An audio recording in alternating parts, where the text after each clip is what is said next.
اپنے بچوں کے رشتوں کے لیے، اپنی جاب کی تلاش کے لیے آپ دیکھتے ہیں کہ اچھی سیلری بھی ہو، اچھا ماحول بھی ہو، چیزیں بھی ہو. حالت مجبوری ایک الگ چیز ہے، وہ آپ نے کرنا ہے، مگر علاج کے لیے تو آپ کے پاس آپشنز ہیں. جی اب آپ کے پاس طریقہ علاج کی بھی آپشنز ہیں کہ آپ نے انگریزی طریقہ علاج اپنانا، ہومیو، ہربل، ہجامہ، reiki, colour therapy, acupuncture, pressure therapy, بہت ساری چیزیں موجود ہیں.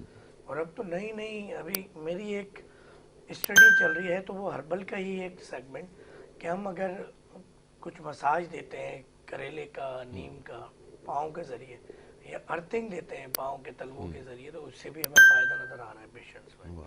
تو ہم اس کی طرف جا رہے ہیں کہ کم سے کم اخراجات ہوں، بہتر سے بہتر رزلٹ ہوں، کیونکہ تحقیق اور ریسرچ تو آپ نے کرنی ہے بالکل مرتے ٹھیک دم ہے، تک. بالکل ایسا ہی ہے. دور حاضر کو آپ تب کمپیٹ کر پائیں گے، تب آپ یہ دعویٰ تو نہیں کہوں گا، ہم نے دعویٰ نہیں کیا اپنے کسی بھی پیکج کے اندر، کسی بھی اشتہار بازی کے اندر، مگر یہ ہم نے ضرور کہا. مریض آتا ہے، اچھا ایک اور یہ بھی ایشو ہے جی کہ مریض آئے گا، وہ کہے گا گارنٹی دے. میں نے کہا وارنٹی کارڈ چھپنے دیے ہوئے ابھی آپ کو دیتے 3 سالہ گارنٹی. یعنی جو صحیح کام کر رہا ہے اس کو آپ غلط راہ پہ لاتے ہیں، یہ حرام ہے. جی میں بیٹھ کے یہ کہوں کہ شفا میں دوں گا، آپ میری ویڈیوز دیکھیں، کوئی ہزاروں ویڈیوز ہمارے چینل پر ہیں، دعویٰ ممکن نہیں. مریض ٹھیک ہو گیا ہے، ہم اس سے انٹرویو کر رہے ہیں، تو مریض ہماری تعریف کر رہا ہے، ہم کہتے ہیں نہیں.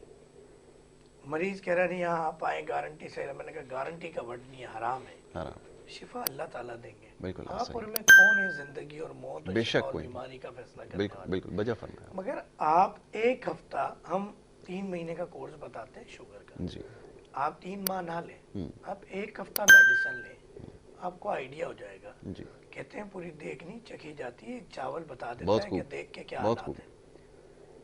پوت کے، بڑے بوڑھے کہتے ہیں پوت کے پاؤں پالنے میں نظر آ جاتے ہیں.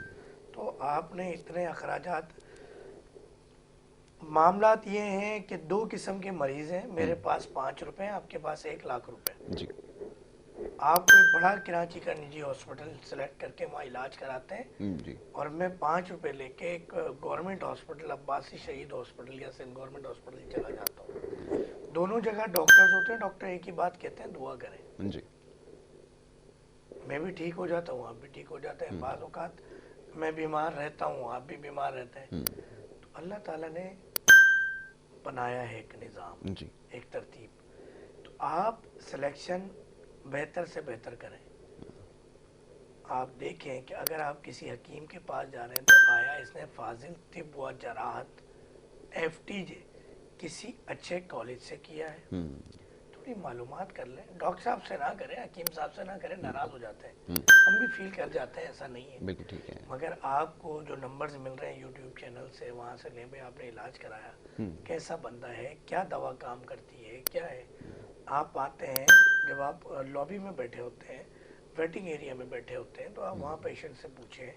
پھر جب آپ ڈاکٹر صاحب سے، کسی حکیم صاحب سے مل رہے ہیں، تو دیکھیں وہ مزاج پہ آیا علاج کر رہا ہے، یا اس نے بھی انگریزی طریقہ علاج کو فالو کیا ہوا ہے، لکھ کے لگایا ہوا ہے کہ سر درد کی ایک ہی دوا ہے، ٹانگ میں درد کی ایک ہی دوا ہے، اگر وہ ایسیڈیٹی ہو رہی ہے تو ایک ہی دوا ہے، بلڈ پریشر ہو رہا ہے ایک ہی دوا ہے، شوگر ہو رہی ہے. اللہ تعالیٰ نے مقررہ وقت پہ نماز فرض کی. بے شک ایسا ہی. اسی لیے مقررہ مزاج کے حوالے سے جب تک آپ ادویات نہیں دیں گے، آپ کو خاطر خواہ. اب آپ یہ دیکھیں نا، ایک طریقہ علاج ایسا ہے کہ اس کا ڈاکٹر بھی مریض ہے اور مریض بھی مریض ہے. بالکل ایسا ہی.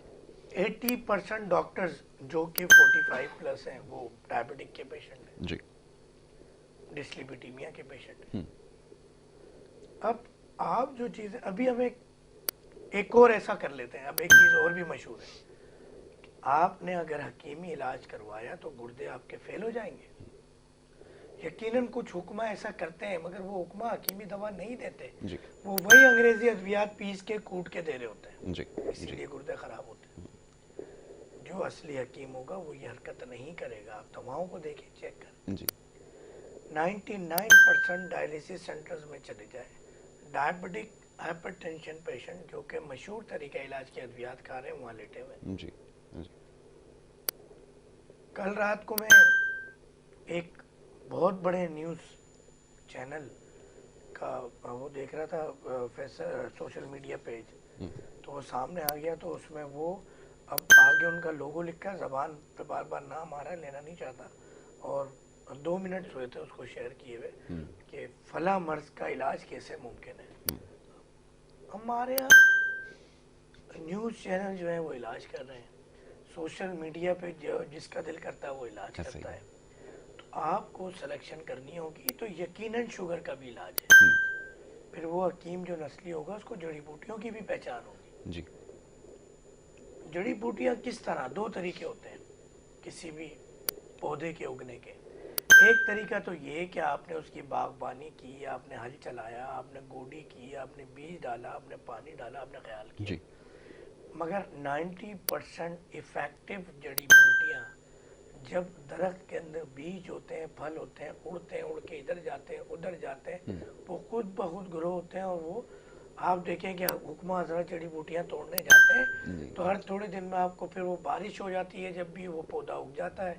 اور وہ پودا اگنے کے بعد آپ دیکھیں وہ درخت بھی بن جاتا ہے, پودے بھی بن جاتے ہیں.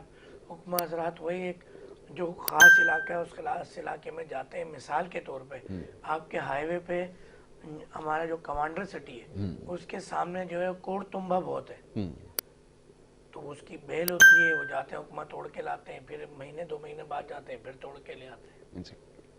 تو یہ کیسے ہوتا ہے؟ تو جڑی بوٹیاں آج بھی یہ موجود ہیں اوریجنل, بشرطے کہ آپ تخمِ ریحان کو تخمِ بالنگا نہ کہیں, آپ پپیتے کے بیج کو کالی مرچ نہ کہیں. تو وہ آپ کون کہتا ہے؟ آپ کا بنسار والا. بنسار والا بھی دیکھیں کہ پتہ چلا اس کی پرچون کی دکان تھی, اس کی دکان چلنا کم ہوئی تو اس نے 4 جڑی بوٹیاں رکھ لی تو بنسار والا ہو گیا. بالکل ٹھیک ہے. تو جس طرح ایک میڈیکل اسٹور کے لیے فارمڈی یا آپ کے فارمیسسٹ جو بھی ہوتے ہیں, جو فارماسیوٹیکل کمپنیز میں ہوتے ہیں, تو حکومت وقت کو چاہیے پنسار بھی وہی پنسار اپنی پریکٹس کر سکے, ادویات دے سکے جو کہ کوالیفائڈ حکیم ہوں.